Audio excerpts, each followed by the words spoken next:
Good morning student. आपका एक topic था ये वाला, जो पिछले वाले वीडियो में मैंने खाली इसकी डिटेल्स आपको बताई थी।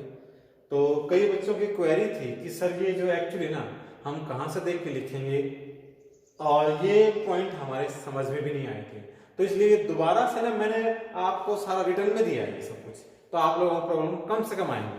फिर भी इसमें कोई ऐड या सब्ट्रैक्ट कोई लाइन जोड़ना चाहते हो तो आप लोग कर सकते हो, डिट्टो लिखने की बजाय भी। क्या था ये? Importance of universal law of gravitation. ये जो यूनिवर्सल लॉ है ग्रेविटेशन का, पूरे यूनिवर्स में जो लॉ फॉलो होता है, उस लॉ की क्या क्या इंपॉर्टेंस है। तो भैया उसकी इंपॉर्टेंस जो है, पहला है every object attracted by the earth due to this law. इस लॉ की वजह से क्या होता है, जितने भी ऑब्जेक्ट होते हैं जिनकी कोई डेंसिटी होती है वो अर्थ की ओर आते हैं। पहले इंपॉर्टेंस तो ये है जिसका आपको पता भी है। इसकी वजह से ही बेटा हम लोग अर्थ पे खड़े रह सकते हैं, कोई भी ऑब्जेक्ट अर्थ पे रह सकता है। यदि यूनिवर्सल लॉ ग्रेविटेशन ना हो तो एवरी ऑब्जेक्ट क्या करता, अर्थ पे फ्लोट करता है। ड्यू टू दिस लॉ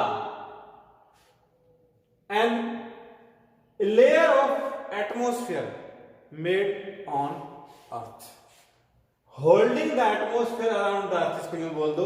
इस लॉ की वजह से ही जो एटमॉस्फेयर है वो अर्थ के चारों ओर होल्ड रहता है, अर्थ उसको पकड़ के रखती है। अदरवाइज अर्थ में ग्रेविटेशनल फोर्स ना होता या यूनिवर्सल लॉ ऑफ ग्रेविटेशन को फॉलो ना किया जाता तो बेटा आप लोगों को पता है ये एटमॉस्फेयर कहीं का कहीं पहुंच जाता।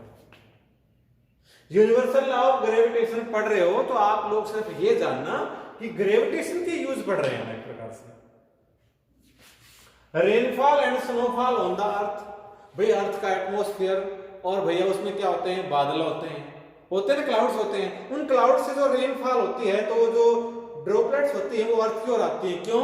उन ड्रॉपलेट्स की डेंसिटी होती है और अर्थ के पुल की वजह से वो नीचे की ओर आ जाती है। अर्थ में ऐसा नहीं होता तो वो कहीं भी घूमती है पूरे एटमॉस्फेयर में, पूरे यूनिवर्स में। तो इस लॉ की वजह से रेनफॉल और स्नोफॉल जो है वो अर्थ पे होता है। ओके, मतलब अर्थ की ओर होता है, ध्यान रखना इस चीज का।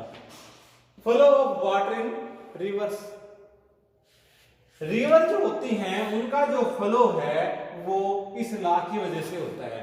मान लो जैसे आप लोगों को पता है भाई रिवर चलती हैं तो वो किस पे होती हैं, अर्थ पे होती हैं। यदि अर्थ जो है वाटर को अपनी ओर अट्रैक्ट नहीं करता तो पानी तो कहीं भी उड़ता, कहीं भी घूमता, वो रिवर में होता ही नहीं। तो इस वजह से क्या होता है, जो रिवर जो होती है उनमें वाटर का फ्लो होता है। Moon revolve around the earth, इसके वजह से आप सबको पता है क्या कि मून जो है वो अर्थ के चारों ओर क्या करता है, रिवॉल्व करता है। इसीलिए हम देखते हैं 15 दिन की रात होती है, बिल्कुल अंधेरी, 15 दिन चांदनी रात होती है।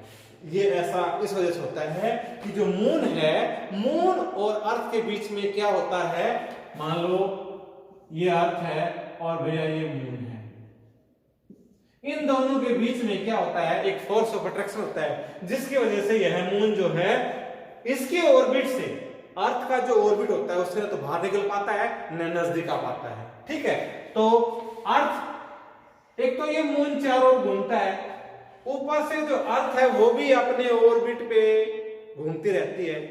ठीक है, तो जब ये घूमती रहती है अर्थ, तो अर्थ का वो हिस्सा जहां पर पानी होता है, जब कभी वो मून के सामने आता है, और ये प्रत्येक 12 घंटे 20 मिनट के बाद अर्थ का वो पानी वाला हिस्सा मून के सामने आता है। इसीलिए क्या होता है, मून जो है वो अर्थ को खींचेगा, पर उससे पहले बीच में आ गया पानी, तो पानी खींचेगा।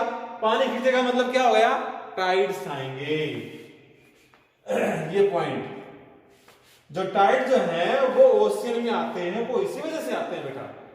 किस वजह से? मून और अर्थ के ग्रेविटेशनल अट्रैक्शन की वजह से, उसे पुल की वजह से। ऐसे ही प्लैनेट और सैटेलाइट, प्लैनेट तो क्या करते हैं, सन के अराउंड मूव करते हैं, सैटेलाइट कहां करते हैं, अर्थ के चारों ओर मूव करते हैं भैया।